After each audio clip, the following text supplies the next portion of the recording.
आज हमारी हालत और हमारे मामलात उस बेवकूफ के से हो गए हैं कि जिसके घर में एक सुई गुम हो गई अंधेरे में, तो वो अंधेरे में तलाश नहीं करके बाहर आकर बल्ब के उजाले में तलाश करने लगा।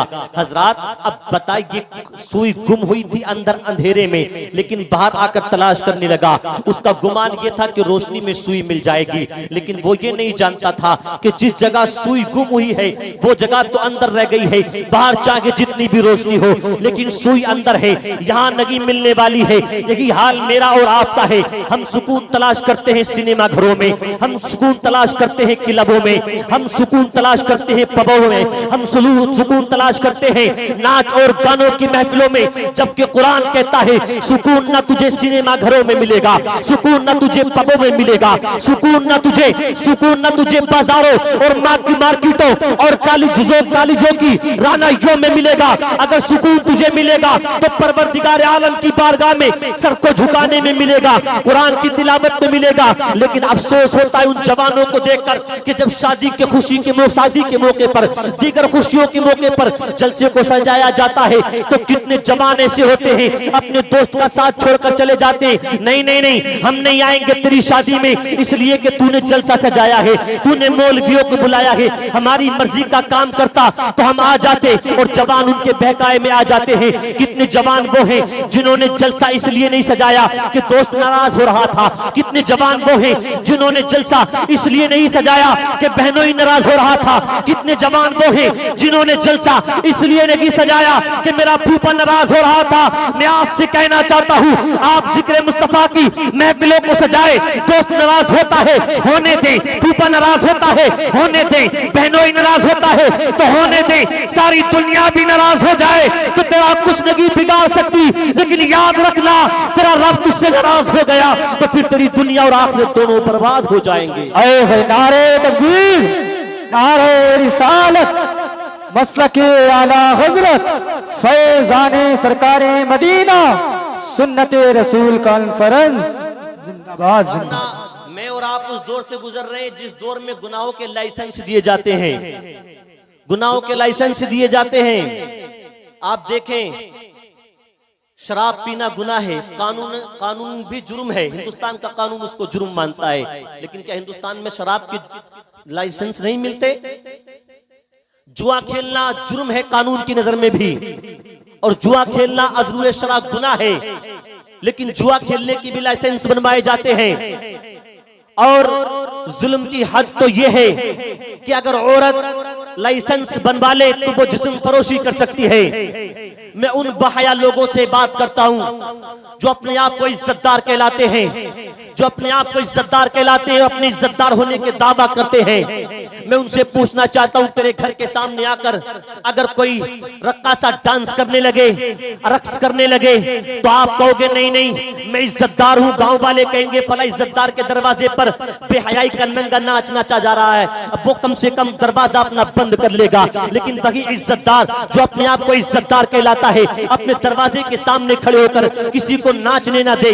वही इज्जतदार जब शादी का मौका आता है तो उसकी बेटियां भी होती हैं, उसकी बहनें भी होती हैं, चंद टकों पर बिकने वाली नाचने वालियों को बुलाया जाता है और फिर बेहयाई और गंदगी का नंगा नाच नचाया जाता है। उस वक्त में उन अच्छे भले हाजी नमाजियों से पूछता हूँ जो अपने आप को इज्जतदार होने का दावा किया करते हैं, उस वक्त तुम्हारी गैरत कहाँ चली जाती है? उस वक्त तुम्हारी हया कहाँ चली जाती है? जिस वक्त तुम्हारी बेटियां, तुम्हारी बहनें, तुम्हारी बीवियां और महल्ले की तमाम खवातीन जमा होने के बाद वो चंद टकों पर बिकने वाली रक्कासाओं का डांस देख रही होती है। हज़ार दिल खून के आंसू रोता है उस वक्त कि नमाजी था 5 वक्त का, लेकिन सुबह को खबर मिलती है मौलाना तुमने सुना नहीं, वो जो नमाज पढ़ा करता है आकर तुम्हारे पीछे, वो जो 5 टाइम की अजान पुकारा करता है, सुना है तुमने? उसके बेटी की शादी हुई थी तो रात भर डांस होता रहा। पूछा जाता है मियाँ तुम तो नमाज पढ़ते हो, तुम तो हाजी हो, तुम तो अजान पढ़ा करते हो, लेकिन मैंने सुना कि तुम्हारे घर में भी रात भर नाच होता रहा। तो वो कहता मियाँ मौलाना मेरा शौक नहीं था, कसम खाकर कहता हूँ बच्चों ने मजबूर कर दिया था। बच्चों की वजह से मुझे घर में नाच गाना कराना पड़ा, बच्चों की जिद के आगे मजबूर होकर उन चंद टकों पर बिकने वाली नचनियों को बुलाना पड़ा। हज़रात, मैं उन अच्छे भले हाजी नमाजियों से कहता हूँ जो अपने आप को इज्जतदार भी कहलाते हैं, लेकिन जाकर देखे उनकी गाड़ियों में फैश फिल्मी गाने उनकी गाड़ियों में चला करते हैं। हज़रात, अपने रब से रिश्ता इतना कमजोर कर लिया, इतना कमजोर कर लिया कि आज बज़ाहिर तो नमाज भी पढ़ता है, मनहियात से इज्तिनाब भी करता है, लेकिन उनकी इबादत को देखिए आप, तो उनकी इबादत को आप देखेंगे तो उनकी नियतें रज़ाए इलाही से खाली नजर आएंगी। आप कहेंगे कैसे? तेजी के साथ इसलिए बोल रहा हूं ताकि बात पूरी हो जाए मेरे अजीजों। आप कहेंगे कैसे? तो आप देखें, जब किसी का जनाजा होता है, शहर का या गांव या बस्ती या महल्ले का कोई बावजन इंसान इंतकाल कर जाए तो उसके जनाजे में हजारों लोग आया करते हैं, लेकिन उसी गांव की मस्जिद को आप जाकर देखें तो 20-25 नमाजी मुश्किल से मिला करते हैं। जनाजे में हजारों लोग थे, लेकिन नमाज में जाकर देखें 20 और 25 नमाजी थे। हालांकि नमाज जनाजा फर्ज किफाया है और नमाज रोजमर्रा की 5 नमाजें फर्ज आइन है। मैं आपसे पूछना चाहता हूँ, क्या नमाज जनाजा को फर्ज करने वाला खुदा और है? क्या रोजमर्रा की 5 नमाजों को फर्ज करने वाला खुदा और है? तो आप कहेंगे नहीं नहीं नहीं, जिसने नमाज जनाजा को फर्ज किया है उसी खुदा ने रोजमर्रा की 5 नमाजों को भी फर्ज किया है। फिर मैं आपसे पूछना चाहता हूँ, जिस खुदा ने नमाज जनाजा को फर्ज किया उसी खुदा ने रोजमर्रा की 5 नमाजों को फर्ज किया, फिर आप नमाज जनाजा में तो हजारों की तादाद में आ जाते हैं, लेकिन जब रोजमर्रा की 5 नमाजों की बात आती है तो मस्जिद में 20-25 नमाजी नजर आया करते हैं। हज़रात, तो जवाब यही मिलेगा, हम गए थे महल्लेदारी के रिश्ते मजबूत करने के लिए, कुनबेदारी निभाने के लिए, नहीं जाते तो फला नाराज हो जाता। वो नहीं आया था मेरे अब्बा के जनाजे में, वो नहीं आया था मेरी अम्मा के जनाजे में। मैं आपसे कहना चाहता हूँ, आप जनाजे की नमाज में हजारों की तादाद में इसलिए जमा हुए थे, आपको फिक्र थी कहीं दुनिया वाले नाराज ना हो जाएं, लेकिन ऐ मुसलमानों, जब नमाज अज़ानें हुआ करती हैं तो आप क्यों भूल जाते हो कहीं परवरदिगार नाराज ना हो जाए? याद रखना, दुनिया वालों को मनाने के लिए आप हजारों नमाजें पढ़ते रहे, मुंह पर मार दी जाएंगी। अपने रब की रज़ा के लिए आप सजदे करते रहे, अगर एक सजदा परवरदिगार आलम की बारगाह में कबूल हो गया तो वो एक ही सजदा तेरी बख्शिश का जरिया बन जाएगा। नारे तकबीर, नारे रिसालत, फैज़ाने सरकारे मदीना, जश्ने शादी खाना आबादी, हजरत अल्लामा आरिफ रजा मुरादाबादी साहिब क़िबला जिंदाबाद। मेरे अजीजों, शादी का मौका आता है तो कितनी खुराफात और किस तरह बेहयाइयां, फजूल खर्चियां, वेलकम के नाम पर, स्वागत के नाम पर, सलामी के नाम पर, खोरिये के नाम पर। देखें, दूल्हा जब जाता है तो वेलकम के लिए, स्वागत के लिए उस वक्त उसके पास ऐसे ऐसे लफंगे खड़े नजर आते हैं जो उससे पहले कभी उसके साथ नहीं देखे गए थे। और जसामत चाहे जैसी हो, रंग चाहे कितना काला हो, लेकिन शर्ट पैंट के नीचे जरूर होगी स्वागत पर। और पूछा जाए मियां क्या करने आए हो, तो कहेंगे दूल्हा के दोस्त हैं हमने तुझे आज से पहले तो दूल्हा के साथ नहीं देखा, इस वक्त तू मोहब्बत का इजहार कर रहा है। मैं कहूंगा नहीं, तू दूल्हा की मोहब्बत में नहीं आया है, बल्कि तू अय्याशी करने के लिए आया है, दूसरों की बहन बेटियों पर गंदी नजरें डालने के लिए आया है। और अगर कोई दूल्हा अच्छा भी हो, पहले तो दूल्हों के हाल ये है कि अगर स्वागत ना हो तो ससुराल को आना जाना बंद हो जाता है। हमारी तो इज्जत ही नहीं हुई, हमें तो कुछ समझते नहीं, स्वागत तक नहीं किया गया, दूल्हा आना जाना बंद कर दिया करता है। लेकिन कुछ समझदार जवान हैं भी जो कहते हैं नहीं, मैं स्वागत नहीं कराऊंगा, मैं बेहयाई का नंगा नाच अपनी शादी में नहीं कराऊंगा, मुझे स्वागत नहीं कराना है। तो फिर सालियां नाराज हो जाती हैं, जवान जवान लड़कियां नाराज हो जाती हैं, अरे ये तो कंजूस था, इसके पास शायद देने के लिए कुछ नहीं था, इसलिए बहाने बनाने लगा, स्वागत नहीं कराया। 1000-2000 में क्या हो जाता कि इसकी जान निकल जाती। इस तरह की बातें की जाती हैं। मैं उन बहनों से कहना चाहूंगा जो 1000-2000 की वजह से दुपट्टों जो के सरों पर रखने चाहिए थे उनको अपने कांधों की जीनत बनाकर दूसरों के सामने आकर खड़ी हो जाया करती हैं, 1000-2000 की वजह से अपनी इज्जत की निनामी करने के लिए तैयार हो जाया करती हैं, हुस्न की नुमाइश किया करती हैं। मैं उनसे कहना चाहूंगा तुझे 1000-2000 स्वागत पे मिल जाएंगे, जूती चुराई पे मिल जाएंगे, 1000-2000 में तुझे क्या मिलेगा? एक जोड़ी कपड़ा मिल जाएगा या एक जोड़ी जूता मिल जाएगा। तू स्वागत ना करके, जूती ना चुरा करके, पर्दे में रहकर, अपने घर की चार दीवारी में रहकर जिंदगी को गुजार। अगर फातिमा को तेरी अदाएं पसंद आ गई तो मर के कब्र में बाब में पहुंचेगी, जन्नत की हूरों के जोड़े तेरा इंतजार कर रहे होंगे। लेकिन नहीं, स्वागत ना कराए, दूल्हा शरीयत पर अमल करने लगे, मुझे नहीं कराना तो सालियां नाराज। और अगर सालियां शरीयत पे अमल करें कि हमें नहीं करना स्वागत, तो दूल्हा नाराज। बड़े मसले हैं। और फिर शादी जब बारात चली जाती है तो खोरिये के नाम पर वो गंदा नाच नाचा जाता है बेहयाई का। बाज जगहों पर मिट्टी उछाली जाती है, दूसरे के ऊपर मिट्टी कीचड़ उछाला जाता है, हंसी मजाक। वो जो हज करके आ गई थी, सारे महल्ले के लोग उसको हज्जन कहते हैं, वो भी डांस करती हुई नजर आती है। एक जगह तो खबर ये मिली, बड़ा अफसोस हुआ असलम भाई, कि एक आलिमा जो मदरसे में पढ़ा रही थी गुजरात में कई साल से, और मैं तो कहता हूँ वीडियो बन रही है उस तक मेरी आवाज पहुंचे, कई साल से गुजरात में पढ़ा रही थी, रत्नागिरी से उसकी फरागत भी हुई। मैंने सुना बारात जाने के बाद लगभग 4 घंटे तक अकेली डांस करती रही, 4 घंटे तक अकेली डांस करती रही, फरमाइश कर करके गाने बजवाती रही। ये जो खराबियां पैदा हुई, इसकी वजह कहीं ना कहीं हम और आप भी हैं। और वो जो बाप बैठे बेटियों के, मैं उनसे कहूंगा आप भी हैं। बड़े बड़े मोबाइल दे दिया आपने कि बेटी मेरी जिम्मेदार हो गई है। बहरहाल मैं इस तरफ नहीं जाना चाहूंगा, आखिरी चंद जुमले हैं, तवज्जो के साथ सुनना। वो मेरी बहनें जो बेहयाई का नंगा नाच नाचा करती हैं, गंदगी का नंगा नाच नाचा करती हैं, फातिमा के किरदार को देखें। हजरत फातिमा को अपनी जिंदगी में इस बात की बड़ी फिक्र रहा करती थी कि जिंदगी में तो मुझे कोई ना देख सका, दिन के उजाले में या रात के अंधेरी में किसी गैर महरम ने मुझको ना देखा, लेकिन कहीं ऐसा ना हो मेरे इंतकाल के बाद मेरी लाश पर, कफन पोश लाश पर किसी की नजर पड़ जाए। आप रोया करती थी। हजरत अस्मा बिन्त उमैस आपके पास आई और आकर कहने लगी, मैंने एक जगह देखा, वहां पर जब जनाजा ले जाया जाता है तो बड़े एहतमाम के साथ ले जाया जाता है। जिस चारपाई पर मरने वाली औरत को ले जाया जाता है उसको डोली की तरह खजूर की टहनियों से सजाया जाता है, फिर बड़े एहतमाम के साथ उसको ले जाया जाता है। जनाब अस्मा बिन्त उमैस ने खजूर की टहनियां लाकर वो शक्ल आपको बनाकर दिखाई कि इस तरह से औरत के जनाजे का पर्दा किया जाता है। हजरत फातिमा ने जब ये देखा तो आप मुस्कुराने लगी। तारीख बताती है मेरे आका के इंतकाल के बाद ये पहली मुस्कान थी जो फातिमा के लबों पर आई थी। मुस्कान इसलिए नहीं आई कि खाना अच्छा मिला है, मुस्कान इसलिए नहीं आई कि कपड़ा अच्छा मिला है, मुस्कान इसलिए नहीं आई कि आज दुनिया की कोई नेमत मिल गई है, मुस्कान आई है तो इसलिए आई फातिमा के लबों पर कि फातिमा के जनाजे को मरने के बाद भी कोई देख ना सकेगा। फातिमा के किरदार को आप अपनाएं, फातिमा के अखलाक को पढ़ें, उनकी हयात को पढ़ें।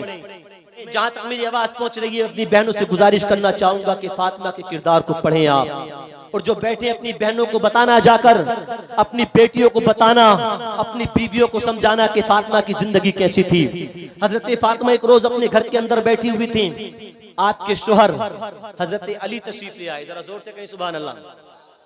एक हाथ उठाकर हजरत अली को पुकार ले ताकत से, या अली, बुलंद आवाज से या अली। हजरत अली तशरीफ लाए तो देखा कि फातिमा रो रही है बैठी हुई चारपाई पे। हजरत फातिमा को रोती हुई देखा तो हजरत अली सरहाने बैठे। यहाँ से ये भी सीखे कि बीवियों से बात कैसे करनी चाहिए। तुम्हारी तो भवें चली रहती हैं, जब भी बात करते हो तेवर तुम्हारा नीचे नहीं आता। हजरत अली तशरीफ लाए, सरहाने पर आकर बैठे। हजरत फातिमा के सर पे हाथ रख के कहा था, फातिमा आंखों में आंसू आने की वजह क्या है, किस वजह से तुम रो रही हो? नबी जादी गवारा नगी अली को आपकी आंखों में आंसू आए, जरा ये तो बता दो किस गम ने तुम्हें रुला दिया है। हजरत फातिमा ने अपनी जुबान से कुछ नहीं कहा, बल्कि अपनी चादर को यूं फैला के हजरत अली को दिखाया। हजरत अली ने कहा था, फातिमा जानता हूं चादर पे कई जोड़ लगे हैं चादर पे। हजरत फातिमा ने रोकर कहा था, अली रोने की वजह यह नहीं है कि चादर पे कई जोड़ लगे हैं, बल्कि रोने की वजह यह है कि आज चादर पे एक जोड़ लगाने की और जरूरत पड़ी है। आज चादर में एक और सुराख हो गया है, एक और जोड़ लगाने की जरूरत पड़ी है। लेकिन ऐ मेरे सरताज, आज घर के अंदर इतना तागा और इतना कपड़ा मौजूद लगी है कि आपकी फातिमा आपकी फातिमा चादर पे एक जोड़ और लगा सके, चादर पे एक जोड़ और लगा सके। हजरत अली ने जब इतना सुना तो कहा, फातिमा कम से कम मुझसे कह तो देती, अगर आप कहती तो मैं आपके लिए नई चादर का इंतजाम कर देता, अगर आप कह देती तो कम से कम मैं तागे और कपड़े का तो इंतजाम कर सकता था। हजरत जब हजरत अली ने इतना कहा तो हजरत फातिमा ने जो जुमला बोला था वो दिल की डायरी पे लिख कर लेकर जाना। हजरत फातिमा कहती है, अली जिस घर के अंदर तुम जिंदगी गुजार रहे हो उसी के अंदर फातिमा भी जिंदगी गुजार रही है। घर के हालात को मैं भी जानती हूँ। अगर मैं आपसे चादर की डिमांड करती तो आप चादर का इंतजाम कर देते, लेकिन अगर किसी बुनियाद पर आप चादर का इंतजाम ना कर पाते तो आपका दिल दुख जाता। और फातिमा नबी की बेटी, जान देना गवारा कर सकती है, लेकिन उसकी साथ से उसके शौहर को तकलीफ पहुंचे ये फातिमा किसी हाल में गवारा नहीं कर सकती है। आज शौहर कमाता है 15,000 तो बीवियों के खर्चे 20,000, शौहर कमाता है 10,000 तो पहले 15,000 का खर्चा करके 5,000 का कर्जमंद उसको बना दिया करती है। हजरत अली ने कहा था, फातिमा कम से कम मुझसे कह देती मैं इंतजाम कर देता। कहती है, नहीं मैं डिमांड नहीं करूंगी, मुझे उम्मीद है आप इंतजाम तो कर देंगे, लेकिन किसी बुनियाद पे इंतजाम ना कर पाए तो दिल दुख जाएगा। फातिमा जान दे सकती है लेकिन शौहर के दिल को नहीं दुखा सकती। आज बात बात पर शौहर से झगड़े होते हैं, बात बात पर शौहर को ताने दिए जाते, तुमने मेरे लिए किया ही क्या है।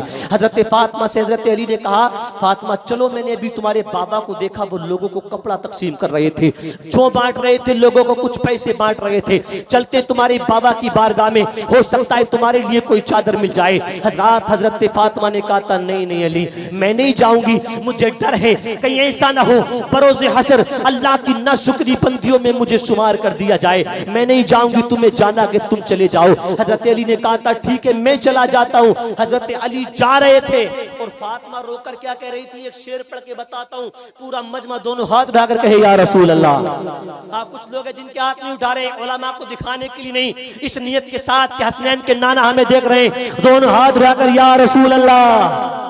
हजरत फातिमा ने कहा, अली मैं नहीं जाऊंगी, आप चले जाएं। हजरत अली कहते हैं, क्या इसी फटी हुई चादर को ओढ़कर जिंदगी गुजारोगी?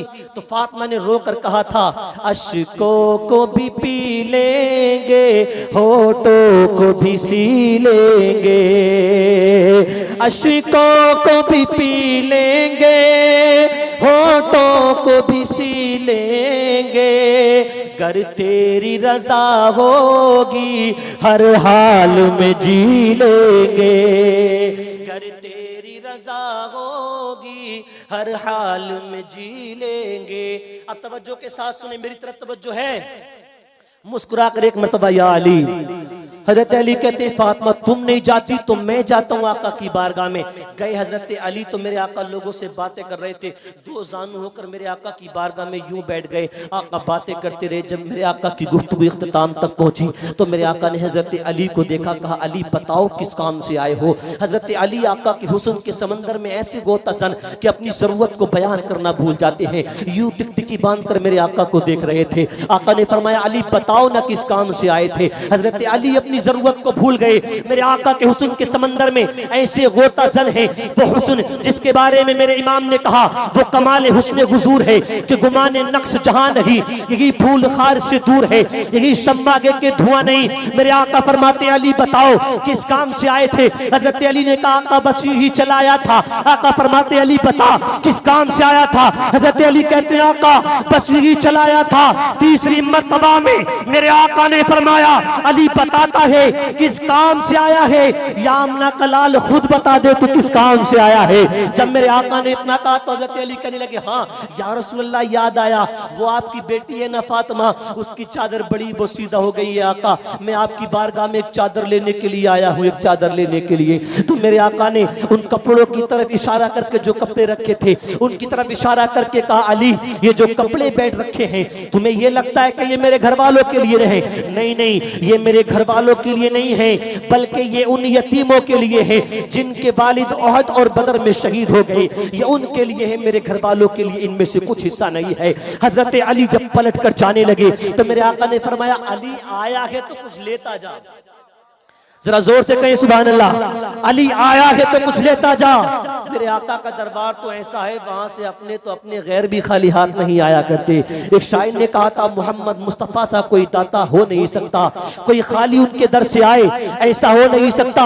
और एक अकीदे का शेर है कि रसूल पाक को हमने खुदा का नूर माना है, हमारी कब्र में हरगिज अंधेरा हो नहीं सकता, हमारी कब्र में हरगिज अंधेरा हो नहीं सकता। हजरत अली कहते आया, मेरे आका फरमाते अली आया है तो कुछ लेता जा। हजरत अली ने दामन को फैलाया तो मेरे आका ने कहा, दिरहम नहीं दिए जाएंगे, माल नहीं दिया जाएगा, जो नहीं दिए जाएंगे। आका फिर क्या अता किया जाएगा? तो मेरे आका ने फरमाया, देख वो ऊंट की खाल रखी है, उस ऊंट की खाल को उठा ले और जाकर मेरी बेटी फातिमा को दे देना और कहना तेरे बाबा ने कहा यही उसकी चादर है। हजरत अली ने उस ऊंट की खाल को उठाया और लड़खड़ाते हुए कदमों से हजरत अली फातिमा के घर की जानिब चले हैं। हजरत दरवाजे पर दस्तक दी, दरवाजा खुला। हजरत फातिमा कहती, अली क्या चादर लेकर आए हो? हजरत अली ने कहा, नहीं नहीं, चादर आपके लिए नहीं दी गई है, बल्कि तुम्हारे बाबा ने ये ऊंट की खाल दी है। कहा है जाओ फातिमा को दे दो, यही उसकी चादर है। हजरत फातिमा ने ये नहीं कहा अली ऊंट की खाल भी क्या कोई औरता होगा। हजरत फातिमा ने सीने से लगाकर कहा था, अली दुनिया वालों की नजरें इसको ऊंट की खाल समझ रही होंगी, लेकिन जरा देख तो अता करने वाली जात किसकी है? अता करने वाली जात मोहम्मद अरबी की है, अता करने वाली जात मेरे बाबा की है। अब मेरे लिए ये ऊंट की खाल लगी रही है, बल्कि इसकी कीमत मेरी नजरों में जन्नत की हूरों की चादरों से ज्यादा हो चुकी है। अब वो ऊंट की खाल हजरत फातिमा ने अपने सर पे रखी और वो जोड़ लगी हुई चादर उसके ऊपर से डाल ली। अब नमाजें पढ़ रही है। नमाजें पंज वक्ता के अलावा नफल भी अब अदा किया करती थी, नफल भी अदा किया करती थी। आज 20-20 जोड़ी कपड़े होने के बाद भी औरतों के पास बहाना ये होता है कि कपड़े नहीं है, कपड़े नहीं है। हजरत फातिमा उन हालात में जिंदगी गुजारती रही। फिर एक रोज मेरे आका तशरीफ लाए तो फातिमा को देखकर रोने लगे। अर्श व फर्श में बसने वाले तमाम फरिश्तों ने कहा था, ए परवरदिगार ये क्या मामला है? जिस नबी के सदके में तूने सारी कायनात को बनाया, उसकी बेटी ऊंट की खाल सर पे रख के जिंदगी गुजार रही है। मौला हमें तू इजाजत दे दे, हम हुराने जन्नत की तमाम चादरें ले जाकर फातिमा के कदमों पे निछावर कर दें।